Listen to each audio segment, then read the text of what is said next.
Hey guys, welcome to my new Let's Play of Superman 64. That's right, you heard me correctly. I said Superman 64. God, I cannot express in words how stoked I am to do this for me. I mean, look at that introduction. That's like better than a PowerPoint presentation. Are you kidding me? And this game, I'm just gonna rave about this game in this entire video. I apologize for that, but if you know me, then you'd know that I love this game so much. But let's just get started in English, of course. I'm Francois, but I just kind of want to point out right now I'm on an emulator. I'll explain a little more about that later, but I apologize. I don't usually play games on emulators, and I kind of am somewhat against it, but what I'm going to do here, I'm going to go ahead and switch the mode from normal to Superman, and basically, Superman mode. Basically, the difference there is that we don't get a direction arrow telling us where to go, so there's that. And I guess now we can get started on a new game. If you want to use Rumble Packs, insert them now. You know, I know that Titus is a French company, but to the fact that they're selling to an American audience, it just seems like you'd have the common courtesy to put in the C or whatever. I don't really care, but there's Lex Luthor, aka Kevin Spacey. You'll never find your friends. So he basically sends them into a virtual world where, of course, it's impossible for us to, do Control F to find them, but no, we have to fly through some rings, so let's just get started on that.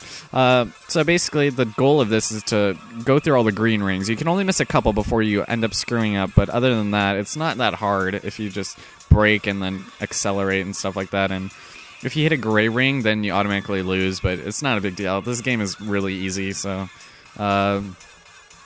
it's amazing. It's not easy. It has progressive difficulty, which I think adds to the overall metropolisness. I mean, look over to the side. Look at the art direction. Let's just take a moment and take in the scenery. Look at that. It's like half green, half purple. Purple haze in my head. No. I forgot the words to that because I can't think of them right now. But so yeah.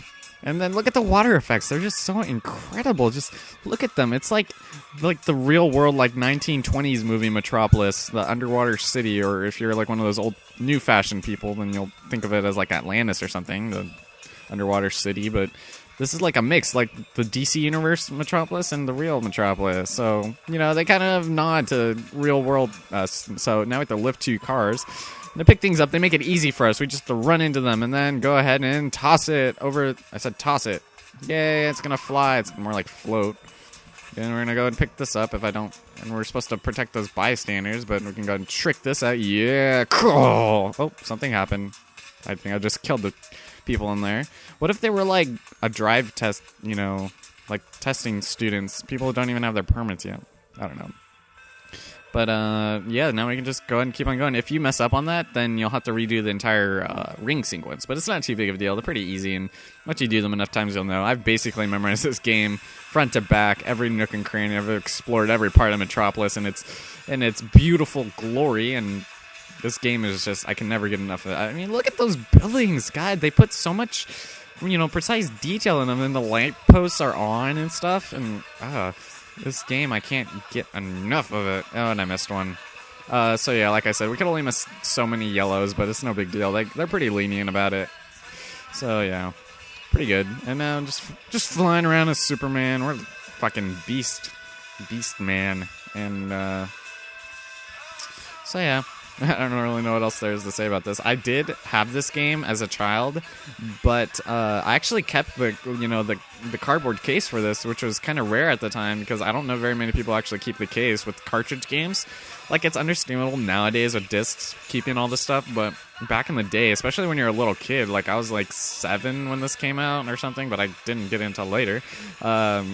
I actually kept the cardboard box, was rare. That and like Super Mario RPG are the only ones I've ever done that for. And Majora's Mask, actually. But so we have to protect this police car as an idiot and driving in the center of the road. But we have to take him over to the police DPT, which is just over here. But first we can explore a little bit. There's just, this like area too futuristic for us to comprehend.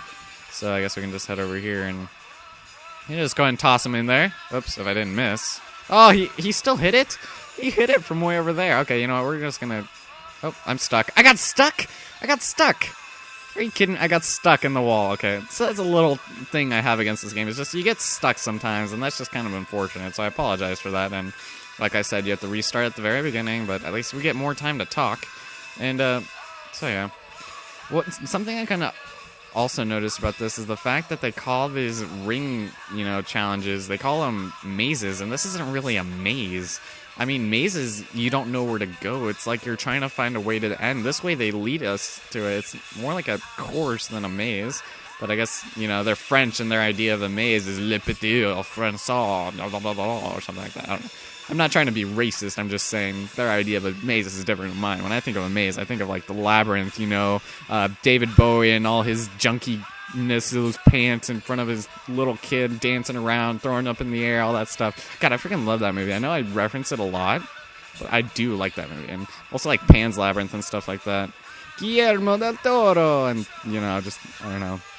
That's my idea of a labyrinth, upside down craziness, Jennifer Connelly, bondage to the wall. No, I don't know. I'm just kidding. There. I just wanted to make it interesting on the way back. But anyway, now let's just do it. Enough screwing around. Let's just protect this Paul Blart guy driving down the center of the street. Dumbass. And we're gonna go ahead and we're just gonna go right through. And these guys have really good aim for some reason. I don't even know why, but and what bam and thank you, Superman. It just shows up for like 5 seconds. But anyway, I guess we can just keep on flying through. And then, head on through her. Oh, I was going a little too fast. So yeah, the controls in this game are, incredibly good. They're very precise. They're much better than, today's modern game, like Call of Duty. You get shot and you end up, like, shooting, like, 12 o'clock into the air. Just like, what? And I don't know. Piece of shit game. Here we actually get into this combat now. Now, the combat aspect of this game is very good. You could just, like, fly into them and kill them, but we're going to do this the old-fashioned way, and BAM! And super punch them. Yeah, oh, we knocked... We were so powerful, we punched ourselves back. But now, then, die! Is he dead? Yes, he's dead. And we vanquished them easily. We killed those innocent dark shadows. They weren't doing anything bad. We just flew up to them and started killing them. And look at the tree graphics. Just look at them. They're amazing. And the lamps, like I already pointed out before, and random roads leaving the cliffs. And God, just the little things, Rule 32, the little things. Appreciate them, ladies and gentlemen. I mean, but it's the fact that I'm a seventh son. God, I freaking love White Stripes. But anyway, so we're gonna go and just. Oop, I missed the ring, and I think that noise it makes is like a electrocution, but I'm not 100% sure. So we're gonna fly over here, and then fly through. So yeah, like I said, it's a pretty easy game. I mean, if you've played it as many times as I have, but yeah, God, and the water. Look, it's normal. It's not green water anymore. It looks like we're not in the contaminated part of the city. This next part is kind of tricky in a way, but.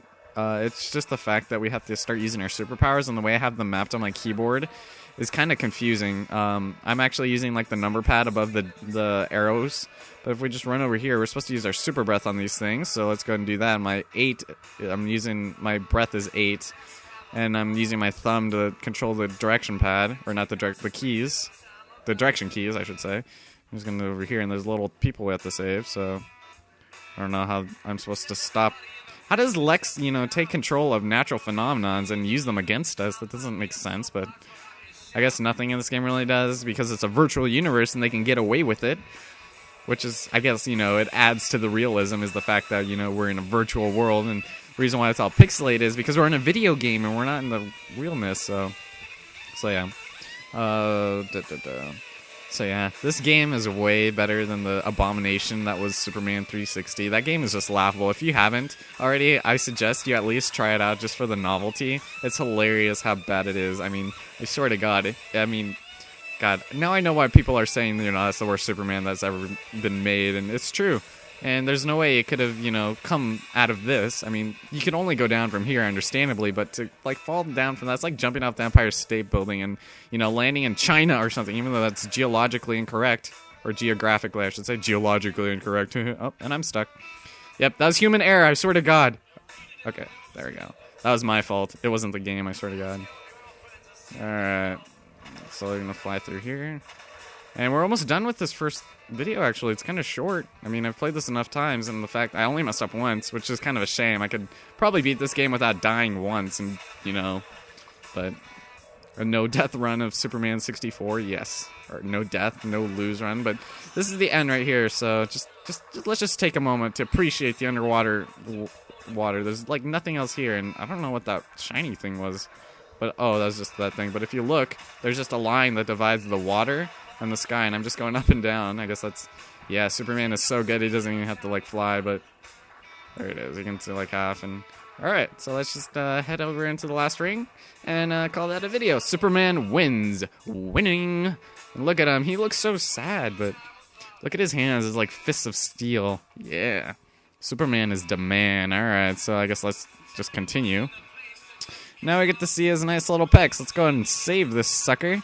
Insert a controller pack. Yes, let's do that. And for some reason it says level 2 skill 3. I don't know what that means, but whatever. Let's just replace it, I guess. Replace game. It's like no question.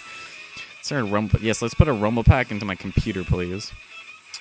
And now, of course, since I'm playing on emulator, like I already pointed out, we don't get to see the daily plan. I apologize for that, but, you know, shit happens. But next time on Superman 64, we're going to go ahead and start this thing, and he apparently exploded us, so I hope you guys enjoyed it. I'll talk to you guys later.